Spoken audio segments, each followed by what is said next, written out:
ಸರ್ಕಾರಿ ಜಾಗದಲ್ಲಿ ಖಾಸಗಿ ಸಂಘಟನೆಗಳ ಚಟುವಟಿಕೆಗೆ ಬ್ರೇಕ್. ಸಿಎಂ ಸಿದ್ದರಾಮಯ್ಯ ಸಂಪುಟದಲ್ಲಿ ವಿವಾದಾತ್ಮಕ ತೀರ್ಮಾನ.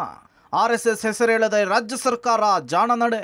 ಸರ್ಕಾರಿ ಜಾಗಗಳಲ್ಲಿ ಖಾಸಗಿ ಸಂಘಟನೆಗಳ ಚಟುವಟಿಕೆಗೆ ಕೊನೆಗೂ ನಿಷೇಧ ಹೇರಲಾಗಿದೆ. ಆರ್ಎಸ್ಎಸ್ ಹೆಸರೇಳದೆ ರಾಜ್ಯ ಸರ್ಕಾರ ಜಾಣ ನಡೆಯನ್ನು ಅನುಸರಿಸಿದೆ. ಖಾಸಗಿ ಸಂಸ್ಥೆಗಳು, ಸಂಘಟನೆಗಳು ಚಟುವಟಿಕೆಗಳಾಗಲಿ ಕಾರ್ಯಕ್ರಮಗಳನ್ನು ನಡೆಸುವುದಕ್ಕೆ ಪೂರ್ವಾನುಮತಿ ಕಡ್ಡಾಯ ಅಂಥೇಳಿ ಕ್ಯಾಬಿನೆಟ್ನಲ್ಲಿ ಮಹತ್ವದ ತೀರ್ಮಾನ ಕೈಗೊಳ್ಳಲಾಗಿದೆ. ಆರ್ಎಸ್ಎಸ್ ಬಗ್ಗೆ ಉಲ್ಲೇಖಿಸದೆ ಎಲ್ಲ ಖಾಸಗಿ ಸಂಘ ಸಂಸ್ಥೆಗಳ ಬಳಕೆ ಅಂಥೇಳಿ ಮರು ಆದೇಶ ಮಾಡುವುದಕ್ಕೆ ತೀರ್ಮಾನ ಕೈಗೊಂಡಿದೆ. ಇನ್ನು 2013ರ ಬಿಜೆಪಿ ಸರ್ಕಾರದ ಆದೇಶವನ್ನೇ ಮುಂದಿಟ್ಟುಕೊಂಡು ಸಿದ್ದರಾಮಯ್ಯ ಸರ್ಕಾರ ಬ್ರಹ್ಮಾಸ್ತ್ರ ಪ್ರಯೋಗ ಮಾಡಿದೆ. ಇನ್ನು ಸರ್ಕಾರಿ ಶಾಲಾ ಕಾಲೇಜು ಜಾಗಗಳಲ್ಲಿ ಚಟುವಟಿಕೆಗಳಿಗೆ ಅನುಮತಿ ಕಡ್ಡಾಯ ಅಂತ ತಿಳಿಸಿದ್ದು, ಸರ್ಕಾರಿ ಜಾಗಗಳಲ್ಲಿ ಆರ್ಎಸ್ಎಸ್ ಬೈಟೆಕ್ ಕವಾಯತ್ಗೆ ನಿರ್ಬಂಧ ಹೇರುವ ಮೂಲಕ ತಮಿಳುನಾಡು ಮಾದರಿಯನ್ನ ರಾಜ್ಯ ಸರ್ಕಾರ ಅನುಸರಿಸಿದೆ. ಇತ್ತ ಆರ್ಎಸ್ಎಸ್ ಹೇಳದೆ ಖಾಸಗಿ ಸಂಘಟನೆ ಅಂಥೇಳಿ ನಮೂದು ಮಾಡಿದ್ದು, ಖಾಸಗಿ ಸಂಸ್ಥೆ ಸಂಘಟನೆಗಳು ಚಟುವಟಿಕೆಗಳಿಗೆ ನಿರ್ಬಂಧ ಹಾಕಿದೆ. ಸರ್ಕಾರಿ ಸ್ವತ್ತುಗಳ ಬಳಕೆಗೂ ಕೂಡ ಪೂರ್ವಾನುಮತಿ ಕಡ್ಡಾಯ ಅಂತ ತಿಳಿಸಿದೆ. ಸಾರ್ವಜನಿಕ ಆಸ್ತಿ ಅಂದರೆ ಪಬ್ಲಿಕ್ ಪ್ಲೇಸಸ್ನಲ್ಲಿರ್ಬೋದು, ಸರ್ಕಾರಿ ಶಾಲೆಗಳಲ್ಲಿ, ಕಾಲೇಜ್ಗಳಲ್ಲಿ, ಆವರಣಗಳಲ್ಲಿ ಅಥವಾ government owned institutions and aided ಇನ್ಸ್ಟಿಟ್ಯೂಷನ್ಸ್ನಲ್ಲಿ ಏನು ನಾವು ನಿಯಮಗಳು ತರಬೇಕು, ಆ ನಿಯಮಗಳನ್ನು ಹೋಮ್ ಡಿಪಾರ್ಟ್ಮೆಂಟ್ ಅವರು, ಲಾ ಡಿಪಾರ್ಟ್ಮೆಂಟ್ ಅವರು ಮತ್ತು ಎಜುಕೇಷನ್ ಡಿಪಾರ್ಟ್ಮೆಂಟ್ದವರು ಏನು ಹಿಂದೆ ಕೆಲವು ಆದೇಶಗಳು ಹೊರಡಿಸಿದ್ದಾರೆ ಅವೆಲ್ಲನೂ ಕ್ರೋಢೀಕರಿಸಿ ಹೊಸ ನಿಯಮಾವಳಿಗಳನ್ನು ಆದಷ್ಟು ಬೇಗ ತರ್ತೀವಿ ಅಂತ ತೀರ್ಮಾನ ಮಾಡಿದ್ದೀವಿ.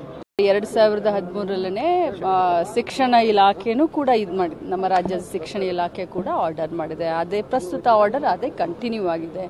ಏನು ನಾವು ಕಾಂಗ್ರೆಸ್ ಸರ್ಕಾರ ಬಂದು, ನಮ್ಮ ಸರ್ಕಾರ ಬಂದು ಏನು ನಾವೇನು ಮಾಡಿಫೈ ಮಾಡಿಲ್ಲ. ಮುಂಚೆ ಅವರೇನು ಆದೇಶ ಮಾಡಿದ್ದಾರೆ ಅದನ್ನು ಫಾಲೋ ಮಾಡಂತ ಅಷ್ಟೇ. ಅದ್ರ ಬಗ್ಗೆ ಚರ್ಚೆ ಆಗಿದೆ. ತೀರ್ಮಾನ ಏನು ಕ್ಯಾಬಿನೆಟ್ ಅದೇ ಸಬ್ಜೆಕ್ಟ್ ಇರಲಿಲ್ಲ ಅಲ್ಲ, ಜನರಲ್ ಡಿಸ್ಕಷನ್ ಅಷ್ಟೇ. ಇದು ನೋ ಸಬ್ಜೆಕ್ಟ್ ಏನಿರಲಿಲ್ಲ. ತೀರ್ಮಾನ ಏನು ಯಾರಿಗೂ ಅಲೌಡ್ ಇಲ್ಲ. ಆರ್ಎಸ್ಎಸ್ ಆಗಲಿ ಬೇರೆಯವರಾಗಲಿ ಯಾರಾಗಲಿ ಹಿಂದಿನ ಅವ್ರ ಸರ್ಕಾರದಲ್ಲೇ ಆಗಿರುವಂತ ಆದೇಶಗಳಿದೆ. ಅದರಿಂದ ಇದು ಆರ್ಎಸ್ಎಸ್ನ ಬ್ಯಾನ್ ಮಾಡಿ ಅಂತ ಯಾರು ಹೇಳ್ತಾ ಇಲ್ಲ. ಆರ್ಎಸ್ಎಸ್ ಈ ಸರ್ಕಾರಿ ಇದನ್ನ ಉಪಯೋಗಿಸ್ಕೋಬಾರ್ದು ಅಂತ ಅಷ್ಟೇ. ಇನ್ನು ಇದೇ ವಿಚಾರವಾಗಿ ಸಚಿವ ಈಶ್ವರ್ ಖಂಡ್ರೆ ಮಾತನಾಡಿ, ಯಾವುದೇ ಸಂಸ್ಥೆ, ಶಾಲೆ, ಸರ್ಕಾರಕ್ಕೆ ಸೇರಿದ ಆವರಣ, ಕಚೇರಿಗಳಲ್ಲಿ ಅನಧಿಕೃತವಾಗಿ ಕಾರ್ಯಕ್ರಮ ಮಾಡುವಂತೆಯೇ ಇಲ್ಲ. ಇದರಿಂದ ಕೋಮು ಸಂಘರ್ಷಗಳು ಜಾಸ್ತಿ ಆಗಬಹುದು. ಹೀಗಾಗಿ ಅನುಮತಿ ಇಲ್ಲದೆ ಕಾರ್ಯಕ್ರಮ ಮಾಡಬಾರ್ದು ಅಂಥೇಳಿ ಸರ್ಕಾರ ತೀರ್ಮಾನ ಮಾಡಿದೆ. ಅನುಮತಿ ಪಡೆದೇನೆ ಕಾರ್ಯಕ್ರಮ ಮಾಡುವುದಕ್ಕೆ ಕ್ಯಾಬಿನೆಟ್ನಲ್ಲಿ ತೀರ್ಮಾನಿಸಲಾಗಿದೆ ಅಂತ ಹೇಳಿದರು.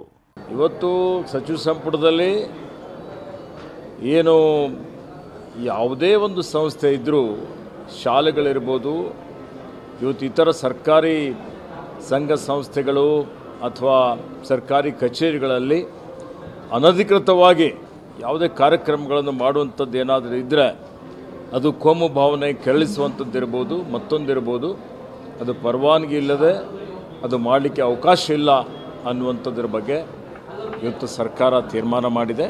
ಸರ್ಕಾರದ ನಿರ್ಧಾರಕ್ಕೆ ಬಿಜೆಪಿ ಕೆಂಡ. ಇನ್ನು ರಾಜ್ಯ ಸರ್ಕಾರ ಸಚಿವ ಸಂಪುಟದಲ್ಲಿ ತೆಗೆದುಕೊಂಡ ತೀರ್ಮಾನಕ್ಕೆ ಬಿಜೆಪಿ ನಾಯಕರು ನಿಗಿ ಕೆಂಡವಾಗಿದ್ದಾರೆ. ಮುಸ್ಲಿಮರನ್ನ ಓಲೈಸುವ ಸಲುವಾಗಿ ಸರ್ಕಾರ ಇಂತಹ ನಿರ್ಧಾರವನ್ನು ತೆಗೆದುಕೊಳ್ತಿದೆ. ಆರ್ಎಸ್ಎಸ್ ಅನ್ನು ಮುಟ್ಟಿದ್ರೆ ಏನಾಗುತ್ತೆ ಅನ್ನೋದು ಮುಂದಿನ ದಿನಗಳಲ್ಲಿ ಗೊತ್ತಾಗುತ್ತೆ ಅಂತ ಹೇಳಿ ಗುಡುಗಿದ್ರು.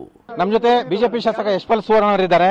ಸರ್, ಈಗಷ್ಟೇ ಸಚಿವ ಸಂಪುಟ ಸಭೆಯಲ್ಲಿ 2013ರಲ್ಲಿ ಬಿಜೆಪಿ ಅವಧಿಯಲ್ಲಿ ಏನು ಆದೇಶ ಮಾಡಿತ್ತೋ ಅದೇ ಆದೇಶವನ್ನು ಮುಂದುವರಿಸುವಂತಹ ತಂತ್ರ, ಅಂದ್ರೆ ಸಾರ್ವಜನಿಕ ಸ್ಥಳಗಳಲ್ಲಿ ಯಾವುದೇ ಸಂಘ ಸಂಸ್ಥೆಗಳಾಗಲಿ ಯಾವುದೇ ಚಟುವಟಿಕೆ ಮಾಡಬಾರದು, ಅನುಮತಿ ತಗೋಬೇಕು ಅನ್ನುವಂಥದ್ದು. ಏನ್ ಹೇಳ್ತೀರಾ ಅಂತ ಸರ್ಕಾರದ ನಡೆಗೆ? ಖಂಡಿತವಾಗಿಯೂ ಸರ್ಕಾರ ಯಾವುದೇ ಒಂದು ಸಮುದಾಯವನ್ನು ಹೋಲಿಕೆ ಮಾಡುವಂತ ಕೆಲಸ ಕಾರ್ಯಗಳಿಗೆ ಕೈ ಹಾಕಿದೆ.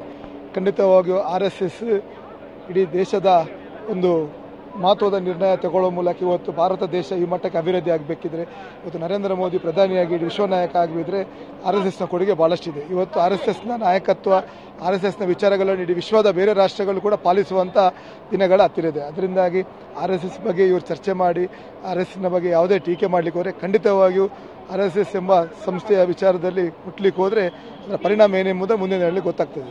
ಸಂಘದ ಮೊನ್ನೆ ಸಂಚಲನ ಜೊತೆಗೆ ಸಂಘದ ಚಟುವಟಿಕೆಗಳನ್ನ ಕೇಂದ್ರವಾಗಿ ಇಟ್ಕೊಂಡು ಈ ಒಂದು ಆದೇಶ ಆಗಿದೆ ಅನ್ನುವಂಥ ಚರ್ಚೆ. ಖಂಡಿತವಾಗಿಯೂ ಇವತ್ತು ನಮ್ಮ ಜಿಲ್ಲೆಯಲ್ಲಿ ಕೂಡ ನಮ್ಮೆಲ್ಲ ಪಥಸಂಚಲನಗಳು, ಸಂಘ ಕಾರ್ಯಗಳು ಸರ್ಕಾರಿ ಶಾಲೆಗಳ ಗ್ರೌಂಡ್ಗಳಲ್ಲಿ ಆಗ್ತದೆ.